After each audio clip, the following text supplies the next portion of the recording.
এবারে আশা শিক্ষক কর্মসূচি নিয়ে উপস্থাপনা করবেন আমাদের রাজশাহী ডিভিশনের শিক্ষা অফিসার জনাব মোহাম্মদ ফেজল স্যারকে তাকে সবার বক্তব্য নেওয়ার জন্য বিশেষভাবে অনুরোধ করছি। আসসালামু আলাইকুম রহমতুল্লাহ। আমার সামনে উপবিষ্ট ষষ্ঠ থেকে অষ্টম শ্রেণীর আশা শিক্ষা কর্মসূচির সম্মানিত শিক্ষার্থীবৃন্দের অভিভাবক, সামনে আছেন আজকের অভিভাবক মত বিনিময় সভার সম্মানিত সভাপতি এবং অত্র উচ্চ বিদ্যালয়ের সম্মানিত প্রধান শিক্ষক স্যার, এবং আমাদের সামনে উপবিষ্ট আছেন আশা চাঁপাইনবাবগঞ্জ জেলার নাচল অঞ্চলের সম্মানিত আরএম মহোদয়, আছেন অত্র অঞ্চলের অত্র এলাকার আঞ্চলিক জনপ্রতিনিধি, অত্র বিদ্যালয়ের সম্মানিত শিক্ষকবৃন্দ, আমার আশা হাটরাজবাড়ি ব্রাঞ্চের সম্মানিত শিক্ষা সুপারভাইজার, নাচল ব্রাঞ্চের শিক্ষা সুপারভাইজার। আমি প্রথমেই সকলকে আমার তরফ থেকে আশা রাজশাহী সদরের শিক্ষা কর্মসূচির তরফ থেকে আপনাদেরকে প্রাণখোলা অভিনন্দন এবং শুভেচ্ছা জানাচ্ছি। আপনারা খুব সকালে আসছেন, বিশেষ করে এখন ধান তোলার মৌসুম।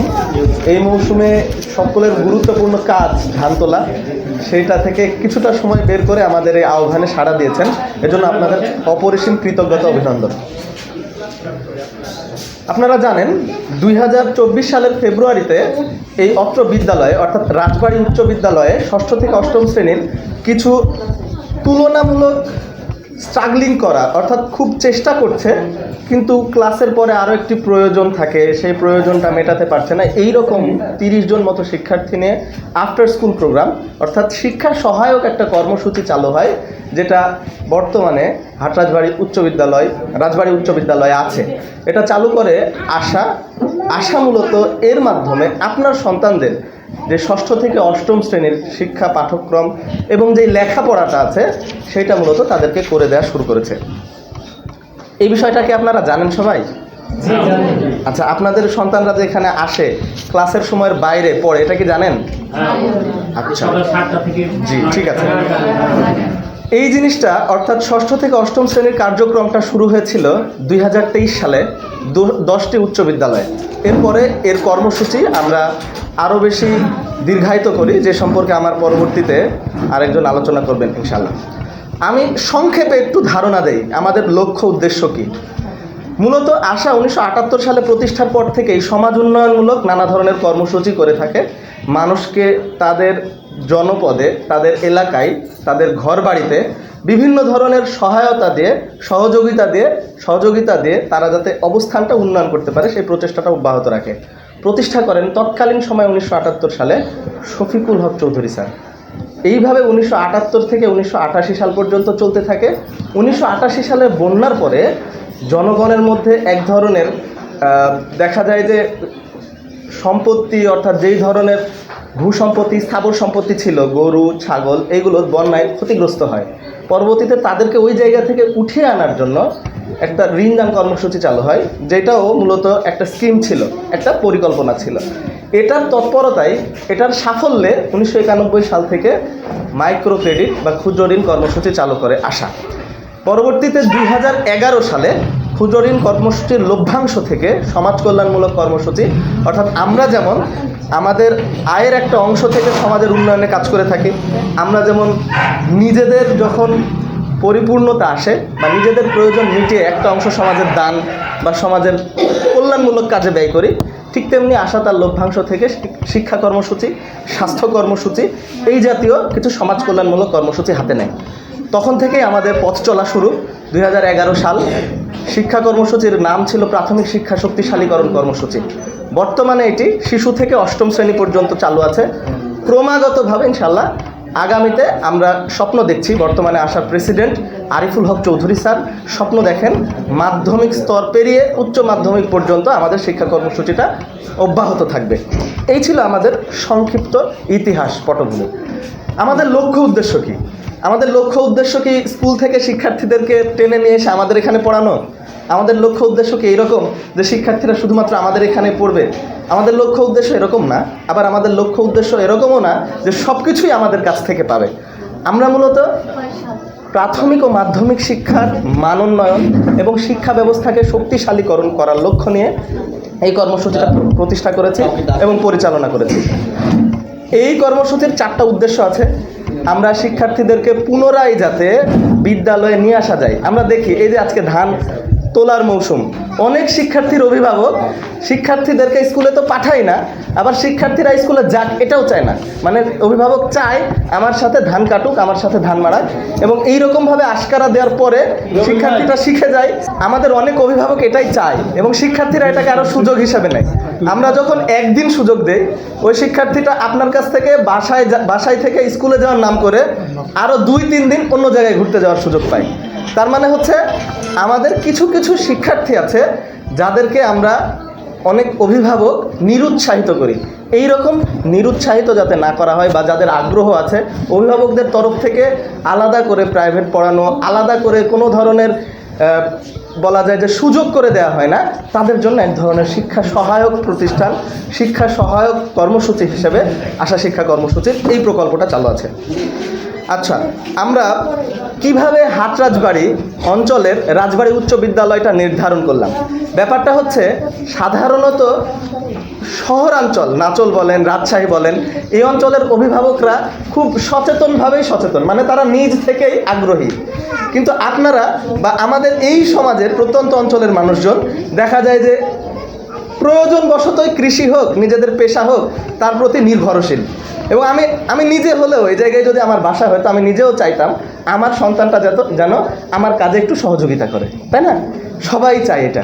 তো আমরা মূলত অভিভাবক মতবিনিময় সভাটা করেছি এই কারণে যে আপনাদের কাছ থেকে আমরা আসলে শুনতে চাই যে শুধুমাত্র আপনাদের সন্তানকে 5 টাকা মানে ইনস্ট্যান্ট, আমরা তো বাঙালি, আমরা হচ্ছে চাক্ষুষ যে টাকাটা দেখতে পাই, এই টাকাটার জন্য কি স্কুলে যাওয়া থেকে বিমুখ রাখতে চাই, নাকি আমার সন্তানটা আরও একটু লেখাপড়া শিখে আরও একটু ভালো করে পরবর্তীতে 1 ঘন্টায় বা একদিনে যেই শ্রমিক 700 থেকে 1000 টাকা আয় করছে, আমার সন্তানটা একদিনে যাতে 500 থেকে 10,000 টাকা পর্যন্ত আয় করতে পারে। কোনটা, দুঃখিত, 5,000 থেকে 10,000 টাকা পর্যন্ত আয় করতে পারে, কোনটা আমরা চাই? যদি আমরা বেশি আয়মূলক কাজে আমার সন্তানদেরকে সংযুক্ত করতে চাই, তাহলে শিক্ষার আলো তার প্রয়োজন আছেই, এবং মাধ্যমিক শিক্ষা খুবই জরুরি। আপনি উচ্চতর ডিগ্রি না নেন, মৌলিক শিক্ষা খুবই জরুরি। আপনারা জেনে থাকবেন আমাদের বর্তমানে প্রাথমিক বিদ্যালয় শেষ করেছে, অর্থাৎ 5ম শ্রেণী শেষ করেছে এইরকম মাত্র 24% শিক্ষার্থী, এইরকম মাত্র 21% শিক্ষার্থী, মানে 100 জনে 24 জন, 100 জনে 21 জন, মানে 30 জনও না বাংলা দেখে দেখে পড়তে পারে, ইংরেজি দেখে দেখে পড়তে পারে। তার মানে প্রায় 70 জন শিক্ষার্থী 5ম শ্রেণী পাশ করার পরেও বাংলা দেখে দেখে পড়তে পারে না, ইংরেজি দেখে দেখে পড়তে পারে না। কি একটা অবস্থা!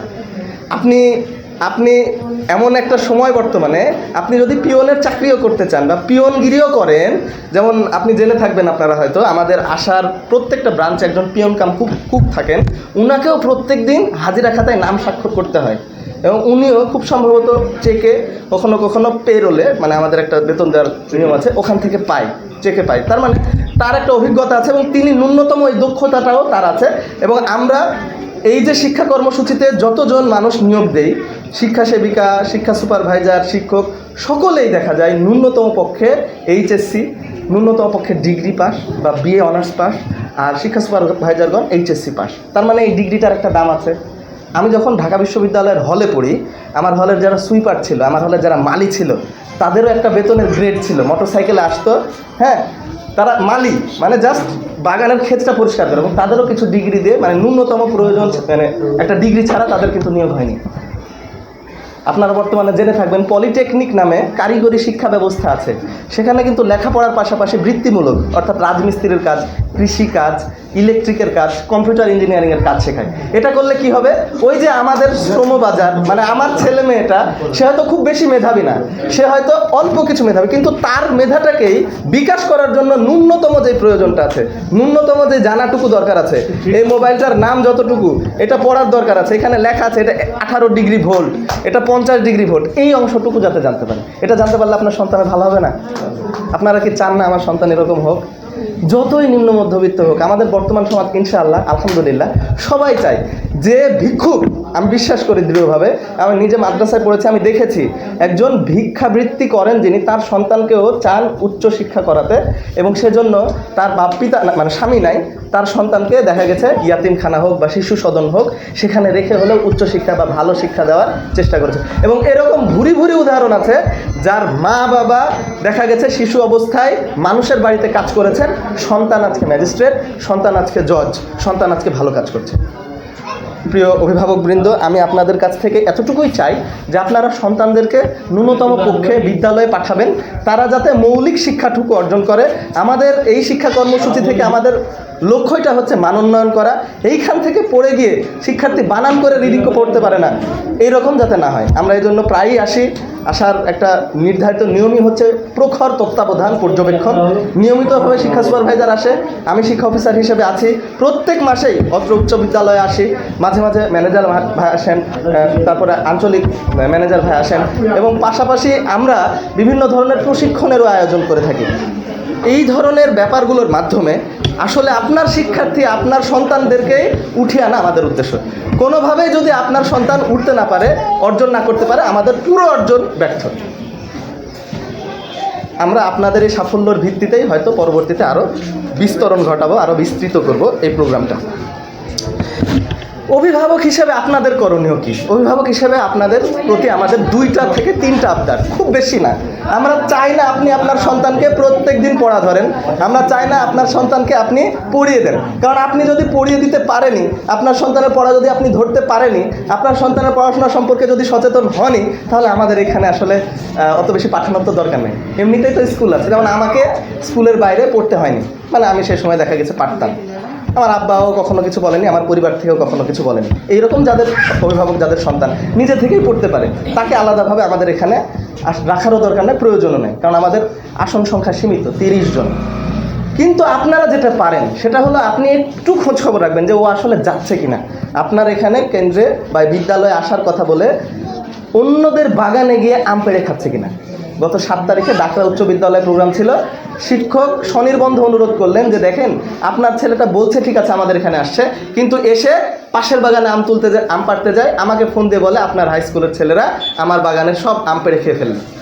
1টা 2টা হয়তো পারে, আর বাগান মালিক তো আরও বলে। এইরকম যাতে না হয় আপনারা একটু খেয়াল রাখার চেষ্টা করবেন। যারা গণ্যমান্য ব্যক্তি আসছেন অনুরোধ করছি আপনারা একটু সামনে এসে আসন গ্রহণ করুন। আপনারা একটু দয়া করে দৃষ্টি আকর্ষণ করছি আপনারা একটু মনোযোগী হন। আমরা বলছিলাম যে আপনাদের করণীয় কি। আপনার সন্তান এই যে উচ্চ বিদ্যালয়ে আসছে, শিক্ষা সহায়ক কর্মসূচিতে আসছে, অথবা শুধু শিক্ষা প্রতিষ্ঠানে আসছে, রাখবেন খোঁজ খবর মাঝে মধ্যে যে এখানে বলে এখানে আসছে কিনা, ছেলে হোক মেয়ে হোক। এক নাম্বার বিষয়। 2 নাম্বার বিষয়, আপনার সন্তানের লেখা, আপনার সন্তানের পড়া হয়তো আপনি নিয়মিত যাচাই করতে পারেন না, কিন্তু বলতে তো পারেন যে বাবা তুমি ওই কবিতাটা একটু পড়ে শোনাও তো। প্রত্যেক দিন না, মাঝে সাঝে একদিন হয়তো বসে আছেন, বললেন একটা কবিতা পড়ে শোনাও তো বাবা। আমার ছোট থাকতে মনে আছে, বেড়াইতে গেলে বা এখনও দেখবেন যারা সচেতন অভিভাবক বা হচ্ছে একটু শিক্ষিত অভিভাবক, বাড়িতে কোনো আত্মীয় স্বজন আসলেই নিজের ছেলে মেয়েকে বলে বাবা তুমি একটা কবিতা আবৃত্তি করে শোনাও তো, তুমি ওই দোয়াটা, তুমি ওই সূরাটা পড়ে শোনাও তো, তুমি ইংরেজিতে ওই পোয়েমটা বলো তো। তার মানে হচ্ছে আমার সন্তান ভালো করলে আমার একটা ভালো লাগে, তাই না? তো ঠিক তেমনি আপনিও মাঝে মাঝে একটু জিজ্ঞেস করবেন যে বাবা তুমি একটা কবিতা পড়ে শোনাও, তুমি আজকে যেটা পড়েছো এটা একটু বলো, তুমি একটা পৃষ্ঠা আমাকে একটু লেখা দেখাও যে আজকে যেটা লিখেছো, বা একটা অঙ্ক করে শোনাও। মাঝে মাঝে বললেন যে আমার ধান আমি এক বিঘাতে পেয়েছি এত মন, বা আমার এত বিঘা জমি এত মন ধান পেয়েছি, বাবা একটু অঙ্ক করে বলো তো কত মন হয়েছে 1 বিঘাতে। 6ষ্ঠ শ্রেণীর শিক্ষার্থী, 7ম শ্রেণী, এটা পারার কথা, অবশ্যই তার পারার কথা। যদি না পারে, আপনারা তো এমনি মানে প্র্যাকটিক্যালি অনেক কিছু পারেন, আপনারা তখন একটু মিলিয়ে দেখবেন। যদি না পারে তাহলে একটু কাইন্ডলি হাই স্কুলের টিচার আছেন, আমাদেরকে একটু নক করবেন।